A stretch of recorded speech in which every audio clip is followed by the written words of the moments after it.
Well, Mr. Prime Minister, it's great to see you again. We've been in many meetings together, but it's good to have you here in the Oval Office. And you're welcome despite the World Cup match. Yeah, sorry. And in spite of that, you're one of our strongest allies and personal friends, and you've been a great personal ally as well.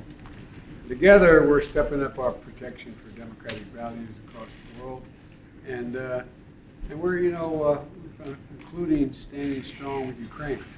You've been very stalwart, and we look to you as well to make sure we have a coherent European response, all Europe, to response to Ukraine.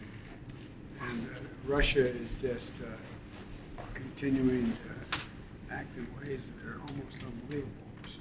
Brutality with this. Together, we're promoting human rights and the rule of law, and we're going to be co-hosting the next summit, the Summit of Democracies in March, which we'll be together again.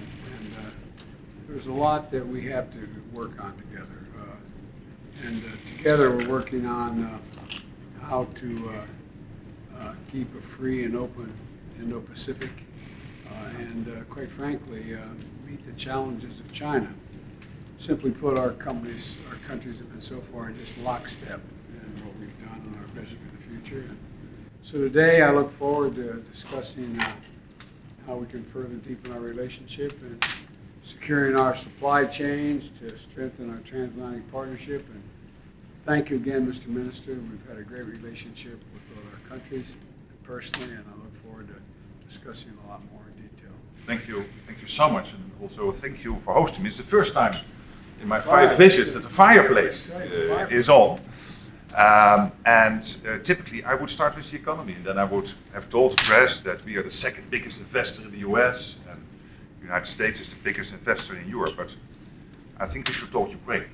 And we have seen this terrible footage coming out of the Dnipro this weekend, where innocent children, men and women, again, were in a rocket fire, and this apartment building was hit and many people died.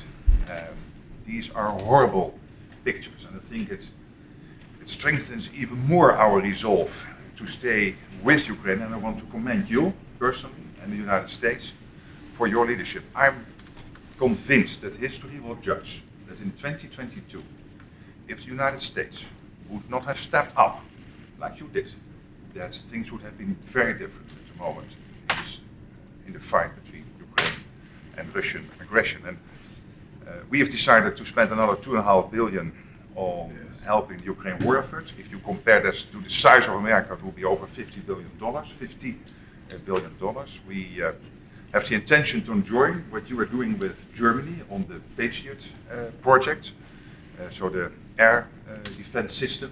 I think that is important that we join that. I discussed it also this morning with Olaf Scholz of Germany. And then on accountability, we can never accept that Putin and Russia get away with this.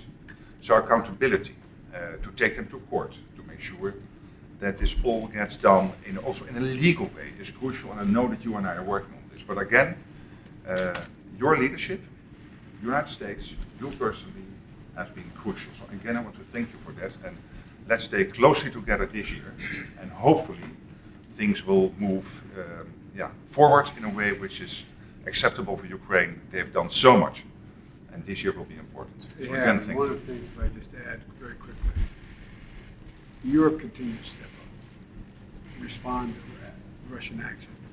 There's more to do, and we have to stay together. And it's been really important that you've been there every single step